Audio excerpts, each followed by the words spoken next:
So now to the investigation into the power abuse scandal that led to the president's pending impeachment. After weeks of will he or won't he, Prime Minister and acting President Hwang Kyo-ahn has rejected the independent counsel's request for a 30-day extension of its probe, which will expire on Tuesday. The investigators have called the decision regrettable. Our Hwang Hojun gives us the latest. After much deliberation, the acting president has decided that it would be best for the nation's stability to not extend the special investigation and for the prosecution to take over. His decision came on Monday, just a day before the initial investigation period expires. Prime Minister and acting President Hwang Kyo-ahn rejected the independent counsel's request for a 30-day extension of its probe into the massive power abuse scandal.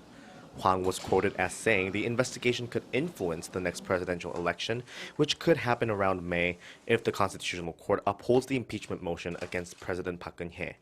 The Prime Minister's office added that Parliament has the power to launch a follow-up independent counsel if deemed necessary. The independent counsel team now has to wrap up its 70-day investigation on Tuesday and hand the case back to the prosecutor's office, leaving only a skeleton staff of its own to indict the suspects.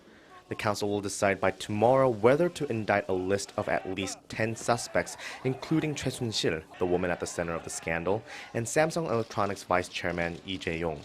The independent counsel team's spokesperson clearly expressed the team's disappointment.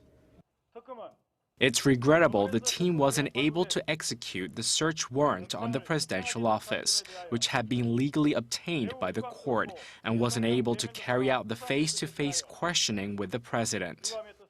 The spokesperson blamed the presidential office for the failed attempts, saying efforts by the independent counsel office were blocked by presidential staff. Disappointed though the independent counsel team may be, its spokesperson vowed the investigators will continue to do their best in the time they have, saying the probe has been carried out according to the law and principles. The results of the investigation are expected to be made public by the end of the week. Hwang Hojun, Arirang News.